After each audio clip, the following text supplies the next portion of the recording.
भव वत्स, विजयी भव।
जब पितामह अर्जुन के रोके नहीं रुक रहे हैं, तो भला हम में से उन्हें कौन रोक पाएगा?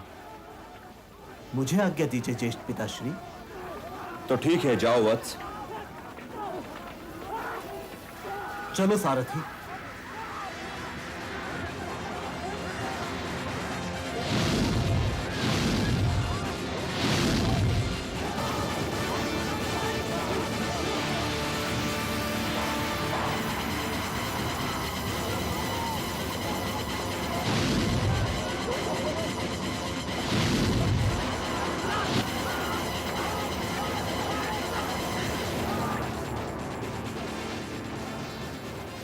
अपना परिचय दो बालक। मैं वासुदेव कृष्ण का शिष्य और गंगा पुत्र भीष्म के पौत्र अर्जुन का पुत्र अभिमन्यु हूं। ये वीर गति को प्राप्त होने की आयु नहीं है आयुष्मान।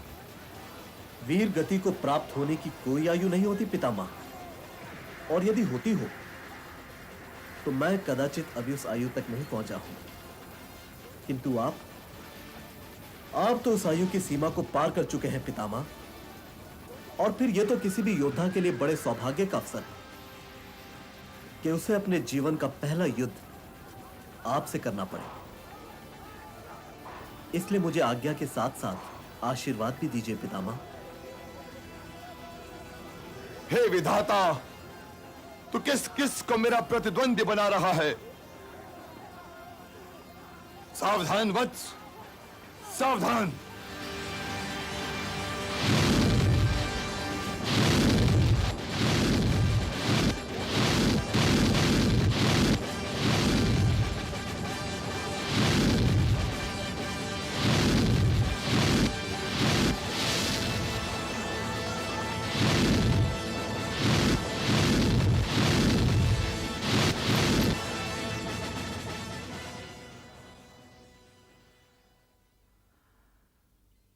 हे महाराज, मुझसे ये युद्ध देखा नहीं जा रहा।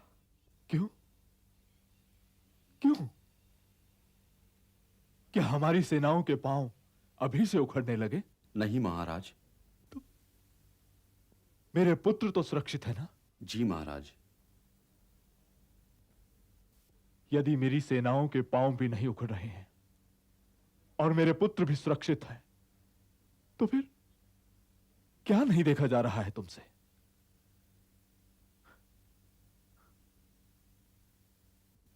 ताजश्री तो वीर गति को प्राप्त नहीं हो गए। नहीं महाराज, वे कैसे वीर गति को प्राप्त होंगे? उनके पास तो इच्छा मृत्यु का वरदान है। जब तक वे हस्तिनापुर को चहुं ओर से सुरक्षित नहीं देख लेंगे, तब तक तो वे प्राण त्याग ही नहीं सकते। किंतु हे महाराज, वहां अर्जुन पुत्र अभिमन्यु पितामह से युद्ध कर रहा है। जिन हाथों को पितामह के चरणों की ओर जाना चाहिए था, वे ही धनुष पकड़े हुए हैं, और जिन हाथों को आशीर्वाद के लिए उठना चाहिए था, वे ही वाण चला रहे हैं। भरतवंश के सारे वृद्ध, सारे तरुण और सारे बालक घायल हैं, किंतु लहू तो भरतवंश ही का बह रहा है न महाराज। शूरवीरों का लहू तो बहने ही के लिए होता है संजय। वीरों के लिए घाव तो पारितोषिक की भांति होते हैं। जैसे जैसे घाव बढ़ते जाते हैं, वैसे ही वैसे उत्साह भी बढ़ता जाता है। कुरुक्षेत्र की दिशा में देखते रहो और मुझे मेरे पुत्रों का समाचार देते रहो। मेरे पुत्र दुशासन की सुनाओ, क्योंकि मेरे कान में कुंती पुत्र भीम की प्रतिज्ञा अभी तक गूंज रही है। जो आज्ञा।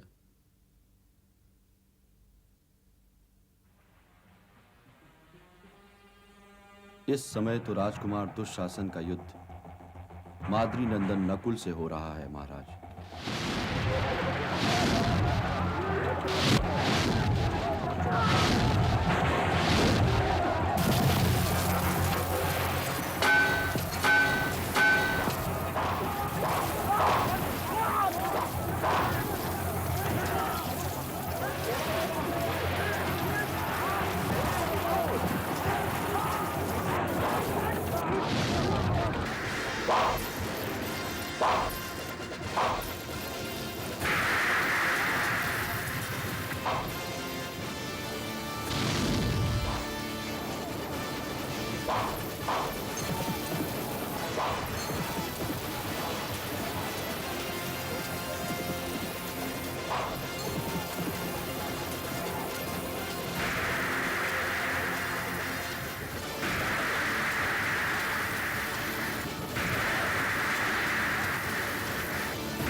आयुष्मान भव वत्स, आयुष्मान भव। ये भरत वंश अर्जुन ही की भांति तुम पर भी सदैव गर्व करता रहेगा। तुम्हारे बाणों ने मेरी वृद्ध आंखों की ज्योति बढ़ा दी है वत्स। धन्य है वो वंश जिसमें तुम जैसे योद्धा ने जन्म लिया है। किंतु मेरे और तुम्हारे बीच इस युद्ध का कोई परिणाम नहीं निकल सकता वत्स, क्योंकि मैं तुम्हारे प्राण लूंगा नहीं और तुम मेरे प्राण ले नहीं सकते। इसलिए अपना रथ कहीं और ले जाओ वत्स, कहीं और ले जाओ। क्षमा चाहता हूं पितामह, मेरा रथ दूसरी ओर नहीं जा सकता। मैं आपको रोकने के लिए आया हूं। मैं तुमसे नहीं रोका जाऊंगा वत्स, नहीं रोका जाऊंगा। सारथी, रथ आगे बढ़ाओ।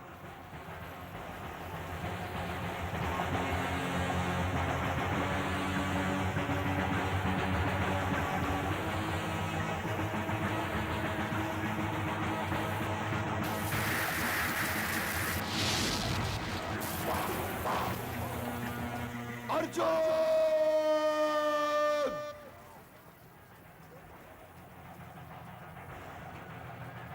अर्जुन! अपने पुत्र को ले जाओ, वो मेरा मार्ग रोक रहा है। पितामह, आप मेरे प्रधान सेनापति हैं या उन पांडवों के? सारथी, रथ पितामह की ओर ले चलो। बस कर वत्स, बस कर, रुक जा। मैं तेरी मृत्यु का कारण नहीं बनना चाहता। महादेव की सौगंध, यदि आज मैं ये देख रहा होता कि हस्तिनापुर सुरक्षित है, तो आज तेरी इस वीरता पर मैं अपने प्राण तेरी विजय का पारितोषिक मानकर तेरे किसी बाण की नोक पर रख देता। वत्स, तेरे किसी बाण की नोक पर रख देता। पितामह, हस्तिनापुर की सुरक्षा के लिए मैं इस असभ्य बालक के प्राण अपने वाण की नोक पर रखकर आपकी भेंट किए देता हूं। मैं आप ही को ढूंढ रहा था ताऊश्री, किंतु आप मेरे बड़ों के ऋणी हैं। इसलिए आपका वध करके मैं अपने बड़ों का अपमान नहीं करना चाहता। बलि भीम के वचन का रखने को सम्मान झुका दिए अभिमन्यु ने अपने तीर कमान।